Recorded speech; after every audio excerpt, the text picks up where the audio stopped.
This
meeting is being recorded.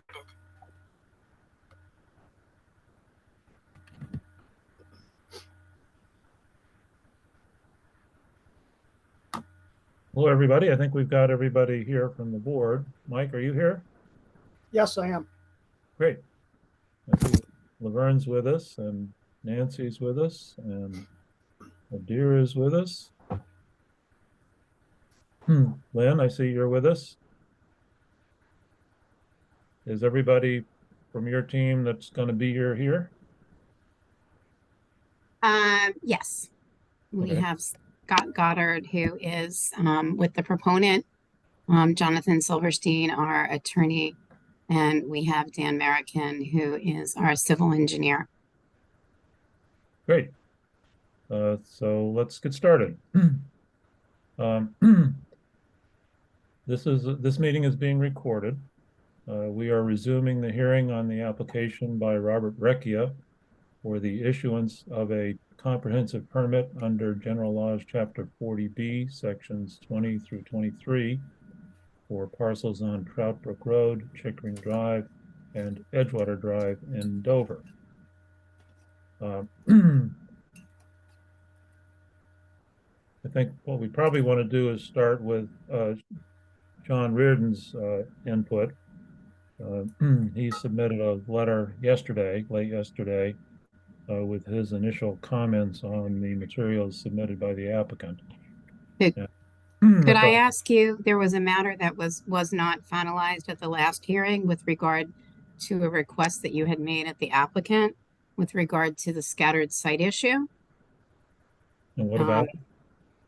Well, basically, you had asked the applicant whether or not the applicant was agreeable that if you denied the application based on the scattered site, and it went to court and you lost, would the applicant be willing to come back and reopen the hearings? Yep. And we said we could not respond to that at the time, because we hadn't consulted with the client. So at this point, we have consulted with the client, and the answer is no, they would not reopen the hearing. So before we spend more time and money, if it is the will of the board to deny the application for it being a scattered site, we don't want to, continue down this costly road. Well, whether to, that's not a clear answer, whether, you and your counsel have put forward arguments saying that we can't deny the project on the basis that it's scattered sites. We don't necessarily agree with that, but because my understanding is that if we were to deny the application on that basis and an appeal overturned that, as you say, it would not be possible to reopen the hearing and address any issues relating to the application itself in terms of what's being proposed, the substance of what's being proposed. So my view is that we should go forward with the hearing. I don't know what the board will do on that issue, the scattered site issue. We haven't discussed it, obviously, but in order to preserve the town's rights to address other issues relating to the application, my view is that it makes more sense to go forward and address the substance of the application, see whether any issues that exist with that can be resolved, and then make a final decision on everything once we've finished the hearing process. Now, other members of the Board of Appeals may feel differently, and if they do, they're free to make a motion to deny the application on the basis that scattered site project as proposed is not legally permitted. But unless somebody makes such a motion, my view is we should move forward and address the substance, including Sean Reardon's comments on the materials as submitted.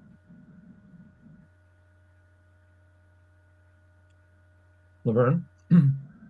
Well, I'd like to make a motion that we deny the application, but not because of scattered site, mostly because so many unhappy neighbors, unbuildable lots, septic tanks that we're not sure are going to work or not, sensitive property around the river and the trout brook.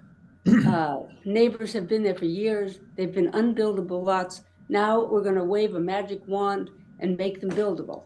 I think, and on many, many different situations, it should be denied. Well, we can't deny the application until we close the hearing. Okay. And if we close the hearing My now, opinion. if we close the hearing now, we don't have the information we need to address those issues that you're referencing. Mhm. So unless we're going to deny it on the purely legal argument that they're not entitled to do the scattered site project under that 20-year-old case, then we need to move forward with the hearing, have them submit all of their information, have our peer review consultants evaluate that, give us their feedback on that, and then close the hearing and make a decision on the information that's before us. Any other board members have any comments at this point? Okay, Sean, you want to? Alan, I do need to stop you for one more minute, and I'm very, very sorry. I see that Cliff Bomer is on the call this evening, and we do not have our architect here today. I was you just sent us information with questions yesterday. You said that Cliff's review was not complete yet. You also just sent us the comments from Sean yesterday. So I just wanted to let you know that we will be responding to Cliff's requests for additional information in the next week, but I don't want to rack up a bill with having Cliff sitting at a meeting today when we're not talking about matters that pertain to his review. And we're happy to respond. We appreciate the feedback, and we'll get it to you as quick as we can. Lynn, I don't intend to address the issues relating to Cliff's peer review, scope of his peer review, but he has every right to attend the hearing and to see what information comes out during the proceedings tonight that might affect his analysis. So, we'll wait for your response before we engage him and get his, he can't complete his review until we get your response on the information that he's looking for. So, but I mean, the other part of it. Let me finish. Mm-hmm. Once he gets the information that you provide and performs his review, he will submit to us his comments, and then we can evaluate those and proceed from there. Again, we just got the letter from Sean Reardon yesterday.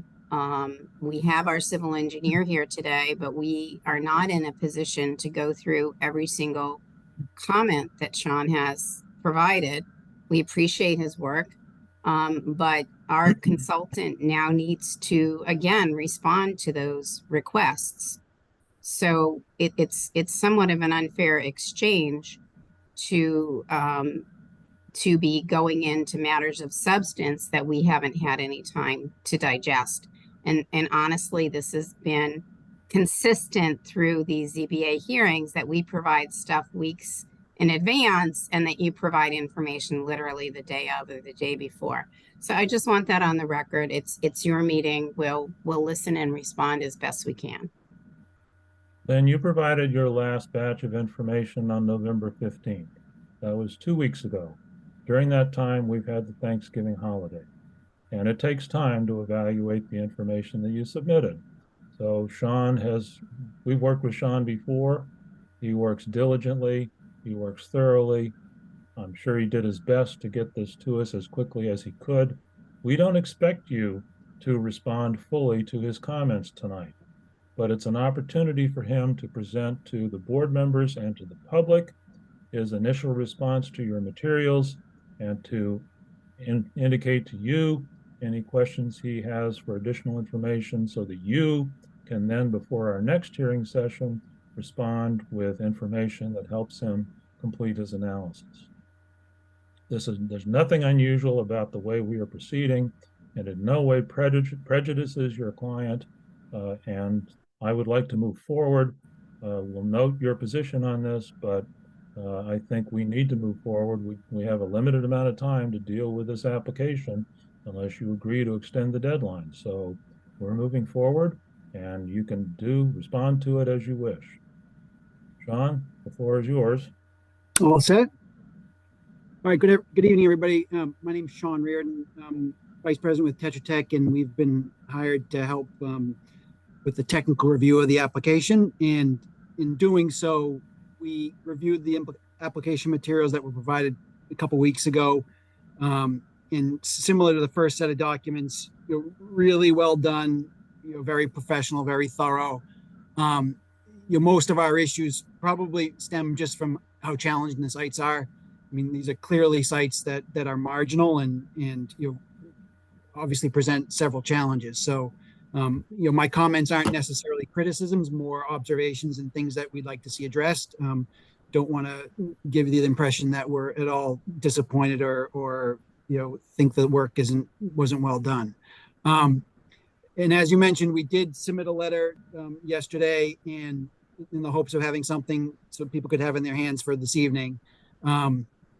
There's several pages. Most of the comments are duplicates because we have three different sites, 4 different lots. So we're sort of treating them like 4 different projects. So we wanted to give every sort of individual lot its own sort of history and comments in case responses diverge or issues sort of get a little bit bogged down on one site. We don't want to keep that from resolving the issue on other sites. But we tried to help people identify the ones that are duplicates we italicized them. Are a little bit hard to read, but anyway, you can give you some indication of what's sort of redundant with prior comments.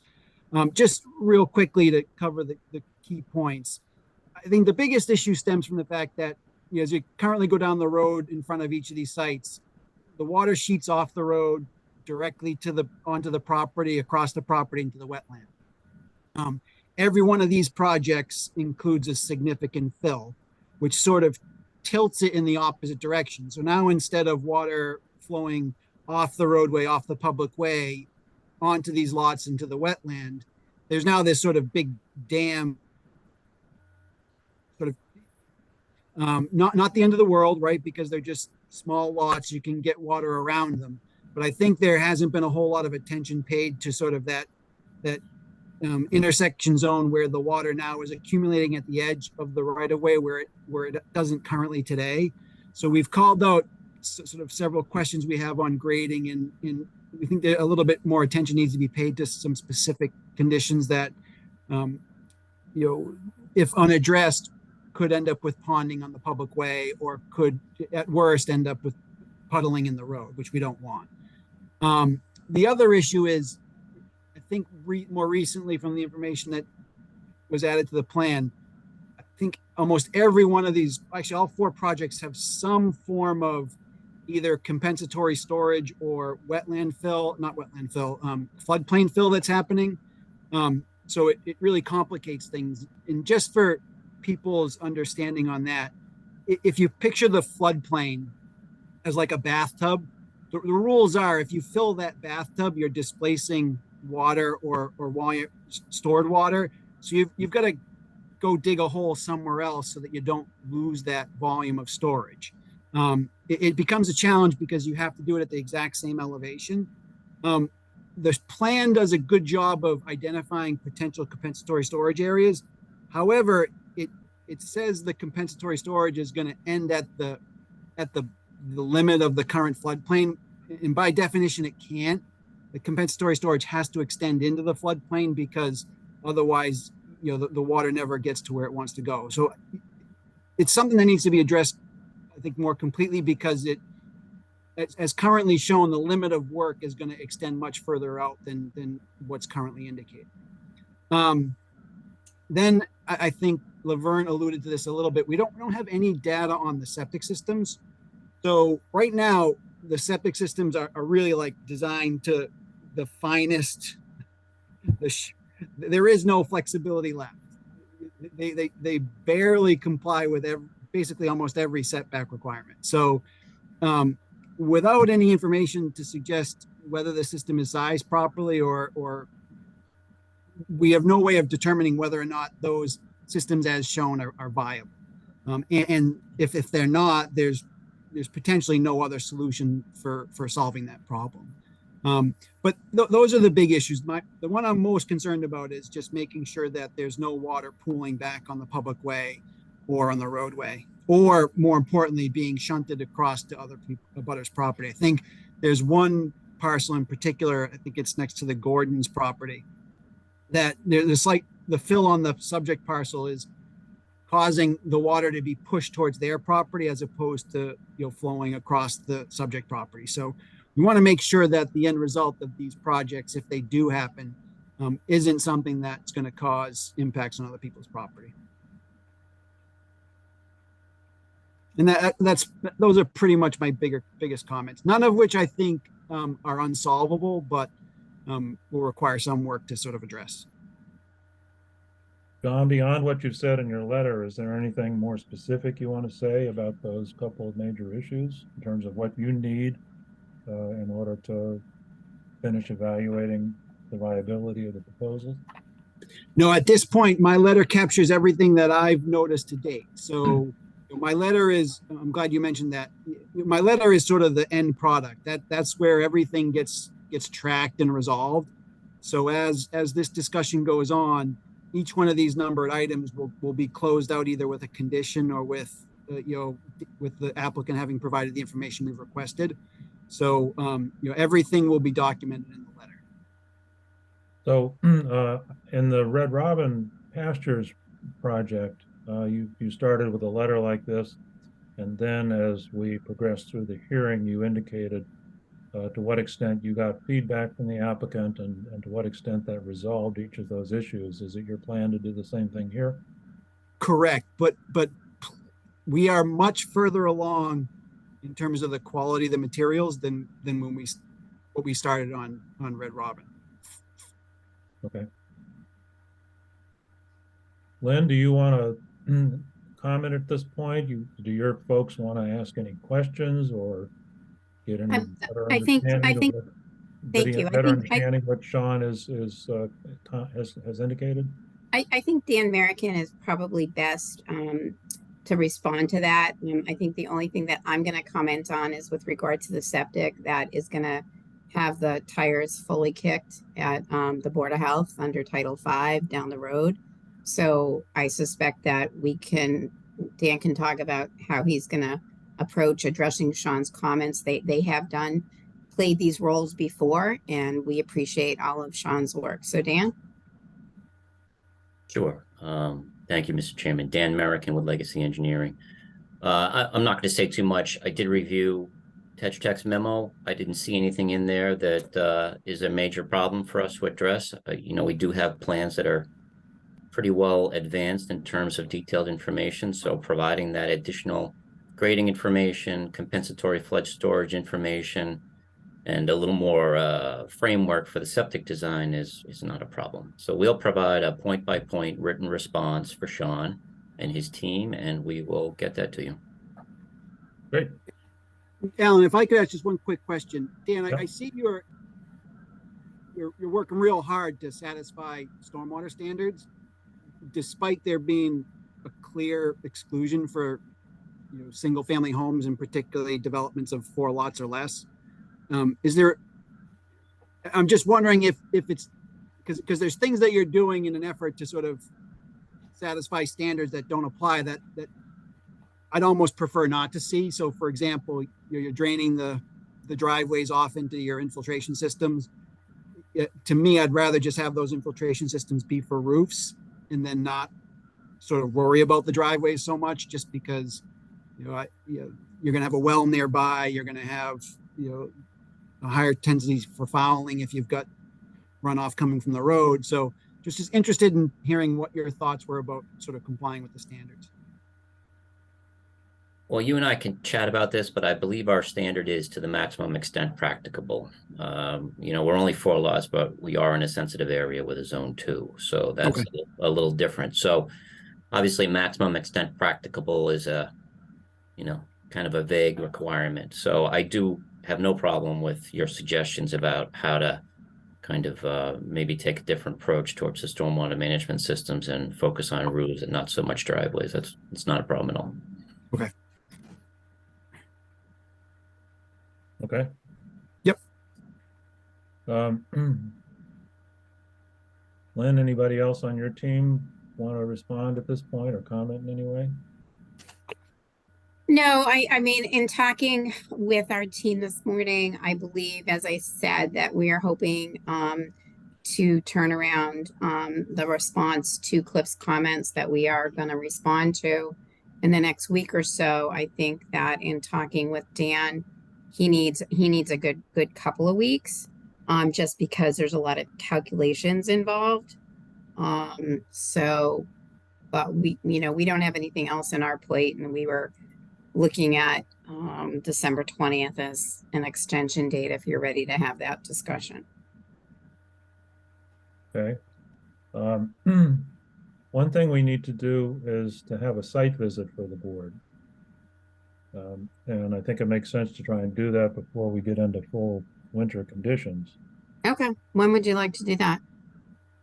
Well, we need to find a date that works for the board members and any tech people that want to be there. And I'm assuming you want to do that during the daylight hours. That would be preferable, yes.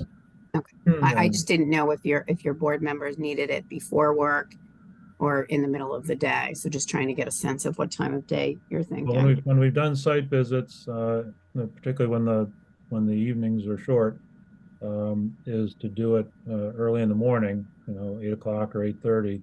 Okay. Unless we do it on a Saturday, in which case we can do it at a time that's not necessarily that early. But I asked the board members, I sent an email to the board members asking them to check their schedules, be ready to discuss a date that works for everybody. So why don't we do that now? Board members, are there specific preferences for weekday mornings versus Saturdays?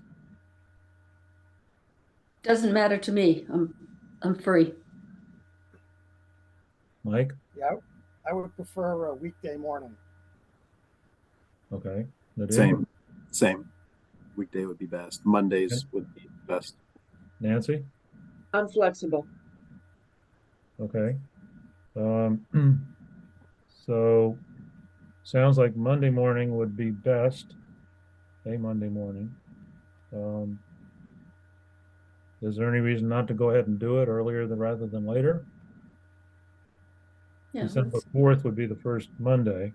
4th or the 11th would be the 2 upcoming Mondays. Lynn, does that work for you? I really want Dan. It's probably really important that Dan and Scott be there. So I'm going to ask them if they have a preference for 8 a.m. on the 4th or the 11th. Sorry, I can't do the 4th. Okay, then it looks like we're, Dan or Scott, are you able to make a site walk on the 11th? In the morning? Yeah, that's fine by me, Scott. Yep. Yeah, no problem with me, Dan. Lynn, one thing that we normally do is to ask that the parcels be staked out to show where the buildings will be located. Is there any problem doing that? I should be able to get that done by the 11th. So you just want like the four corners of where the building is gonna be? If it's a square or a rectangle, otherwise, yeah, if it's anything more complicated, wherever the corners are. Okay. Yeah, I just want to make sure that we can do that with, with the leaves. I don't think the ground is frozen yet, and that's gonna be Dan. Dan, you think that's something you can do by the 11th? Yes. Okay. One thing I was also wanted to ask, from the materials you submitted, it looks like the bill is going to be raising the ground level to the point where the houses will be roughly 6 feet above current ground level. Is that correct? Well, it depends on the wall, the site. The elevation that we refer to on the house is the top of the foundation wall, which is typically 2 feet higher than the actual ground around the house. So the finished grade around the house will probably be 3 or 4 feet above the road, which is fairly typical in that area. If you go around and look at a lot of the houses there, they are elevated, whether for septic reasons or other reasons. So it won't be very different than what's out there on some lots. So what I was wondering is whether you could, when you're doing the staking, put up a stake that indicates how much higher than the current grade the house is going to be, whether it's 4 feet or whatever the height is, just so we can get a rough idea of how much above current grade the structure is going to be. I can tell you that when we're on site. Well, if you can, I'd like to have a stake put in that gives a visual indication of that, so that we understand, what the actual elevation is. So the beam poles are only 3 feet tall. And by the time they pound them in the ground, they're 2 or 2.5 feet tall. So, I mean, I can put a mark on a beam pole that, you would measure up from, but I can also just show you in the field when we're on each lot what the grade will be. Well, my preference would be to see something that indicates, so you can visually see, based on an actual measurement that you make, where the house is going to be starting, where the ground level is when the house is constructed. Are we Let me able see to what get I can larger stakes and maybe just put them on, in the front, one stake in the front? You could also flag a tree. Yeah, we could flag a tree. Let me see what I can do. Yeah, that's a good idea. Yeah, something like that. I just, we're talking a significant elevation above current grade, and it's hard to visualize that unless you see some kind of physical marker. Yeah, Hard for me anyway. I think I'm just laughing because I think when you're at the site, like at 45, and you look across the street, you're going to see that that's exactly the way that their property is. So it's a good request, and we'll do our best. Yeah, I mean, I haven't looked at the neighborhood. We haven't been out there, so I don't know what the surrounding properties are like. But yeah, we want to be able to compare what you're proposing versus what's existing, both on your parcels and on surrounding parcels. Yeah, So and let's plan on starting at Trout Brook and Chickering, because those three we can all walk to, and then we'll get in our car and we'll drive around to 45. That's what we did when we met with the town earlier during the Pell process, just so that people know where they're going. It's a pretty wide road, so there's plenty of places to park. Yeah, okay. What time are we doing that, Mr. Chairman? 8 a.m. I think was what everybody agreed on. Okay. Does that work all right? Yes. Okay. And just as a matter of course, when we are walking sites that are undeveloped and have difficult terrain, we do usually, I will send around a release request for everybody and recommend again that people wear light clothing, although hopefully all the ticks are dead, that you wear, you know, boots, and so on and so forth. And we just want to keep everyone's safety in mind. We're not trying to be extra difficult. No, that's good suggestion and good reminder. We've walked properties before that have been something you wouldn't want to do in street shoes. Okay. So I think what I want to do just for the record is entertain a motion to conduct a site visit on December 11th at 8 a.m. So moved. Have a second? Second, All in favor? Aye. aye. Okay. Now, is there anything else anybody on the board wants to raise or discuss at this point? Mike? I'm still bothered by the scattered site issue.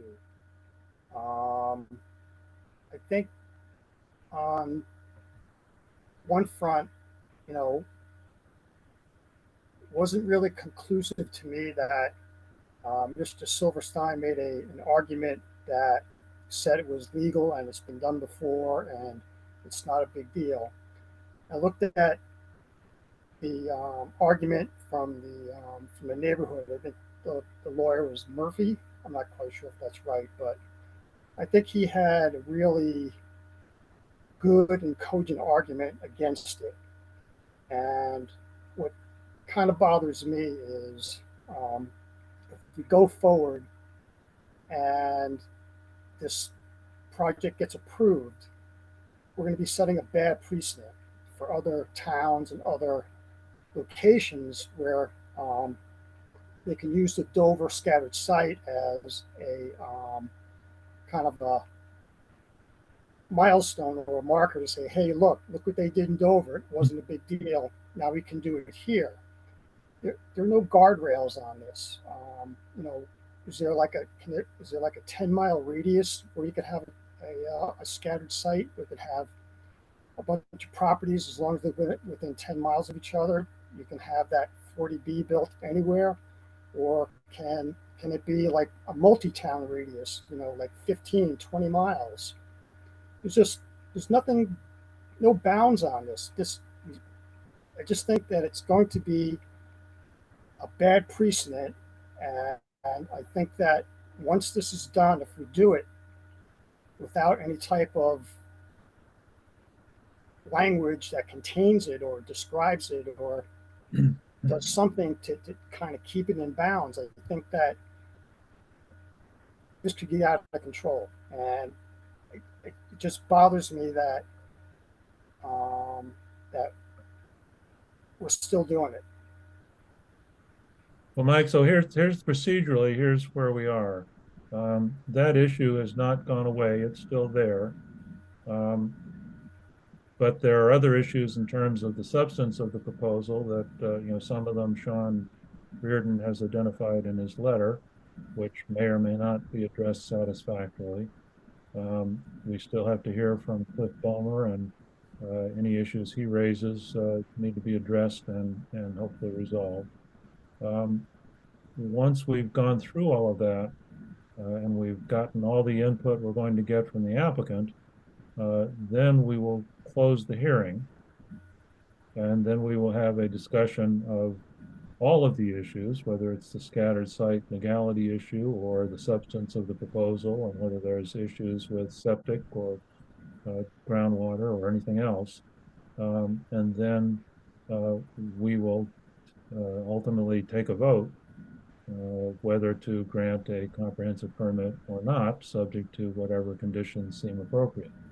And if we vote to approve it, then we'll issue the decision like we did in the Round Robin Pastures case. If we vote to deny it, whether it's on the scattered site issue or other issues, we'll issue a decision on that as well. But all of that we'll make a final decision on once the hearing closes. So We haven't resolved that issue one way or the other. And once the hearing closes, we can have the board members can have their final discussion, and then we'll take a vote on it.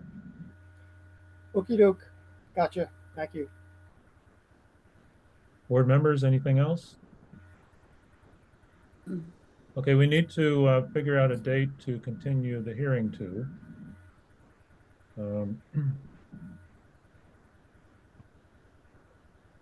I know Nadir likes Mondays the best.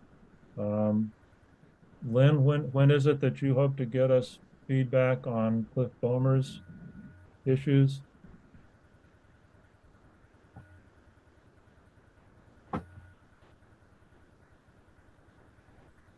You're muted, Lynn.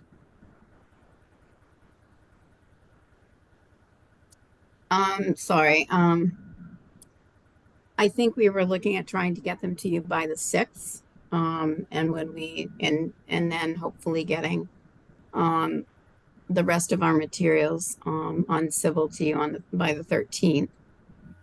So we were looking in, again, sort of pulling our team the week of the 18th, the 20th, I think was the date that all of our team members could make. Sorry, it is not a Monday, it is a Wednesday.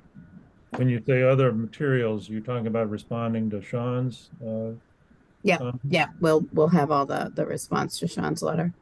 Okay. Because then we'll need a little bit of time to evaluate whatever you submit and get further comments from Sean and Cliff.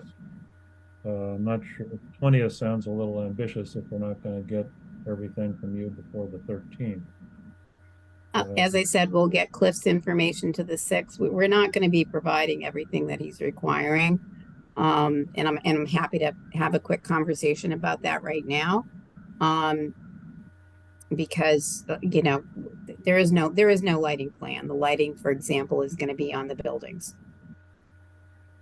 So that there's stuff that you just don't do on individual single family homes that you would do on something that might be a subdivision or a multifamily site.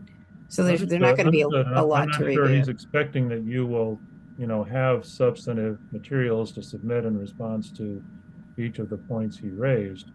But he's raising points that he thinks are potentially appropriate and asking you to provide whatever you can. So if we get you Cliff's comments by the 6th addressed, are you telling me that Cliff, he's on the line right now, is he going to be able to turn around his review by the 13th so that we can have a substantive meeting on it on the 20th? Look it's your 180 days. So we're just trying to fit another meeting in before the end of the year. If you don't think it's practical, we're happy to meet with you in January. I'm just trying to figure out, Lynn, what works. If you get us Mr. Chair, I have a question if I could. Yeah, it's Jonathan Silverstein. Yes, Jonathan, sure. Go ahead. Your email to Lynn states Cliff Bomer has not finished his review. However, he did share with me the following. So I took that to mean that he was going to finish his review, but you indicated that he won't finish his review until he has this information. So I just wanted to get clarification on that. Cliff, can you fill us in on what you're anticipating? Yeah, absolutely. And to Lynn's point, if I can get that additional information by the 6th, there'll be no issue with me finishing a letter shortly afterwards. So within 5 days after that. Terrific. Thank you. So, and then if you get us other materials by the 13th, Sean, you probably need better part of a week to evaluate that and update your letter. Does that work for you? I think you're muted. Sorry, yes, that's fine. Okay. So 20th is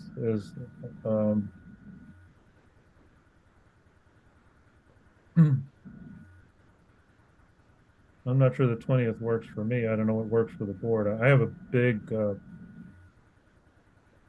regular work project that's 20th is my deadline. So I would prefer to do it after that, but we could do the 21st if that works for everybody. That works for me because I'm also busy on the 20th. I could do the 19th or the 21st. I just need to know, I have a Newton area council meeting that night. So I just want to make sure that if I can't be here, Jonathan, and again, most importantly, I need to know that Daniel and Scott can be here. Well, we can try to do it during the following week, but we have, Christmas on the 25th, the Monday, the 25th. Well, our office is closed. People tend to be tied up, so that puts us, if we can't do it on the 21st, that puts us into the first week of January. I didn't say we I can couldn't do do it it on on the the 21st. I just want my team to be able to respond and make sure I that we have understand. someone here. I'm just throwing out the alternatives. I could be available on the 21st, the 26th, or the 27th. I'm available on the 21st, not on the 19th.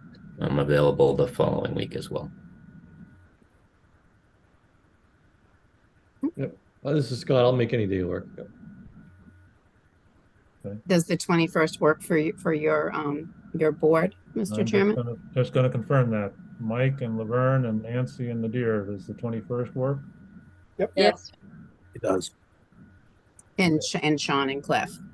Yep. Okay, all right, and who knows, maybe I won't be needed at that other meeting. We appreciate your looking at the dates. Sure. So let's plan to resume the hearing on the 21st. I'll entertain a motion to continue the hearing to December 21st at 7 p.m. via Zoom. So moved. Have a second? Second. All in favor? Aye. Okay. So that concludes the hearing for tonight, and we'll see you on the 11th at the site, and on the 21st we'll be back here. Thank you very much, Mr. Chairman. Excuse me, when we go to the site, which exact house, which lot are we going to go to? Chickering or We're going to start at the site at the corner of Claybrook and Trout Brook. Okay. Got it. We're at the very first site there as you turn into that whole neighborhood. Yeah, well, lot 1 and 2 are side by side on the right side of the road as you turn in, and then lot 4 is just up the road to the left. Right. Okay. And parking should not be a problem. It's a very wide road, lots of shoulders to park on. Yeah. Okay, thanks everybody. Hey, everybody. Thank you. Have a good night. Nice seeing you. Bye. Bye-bye.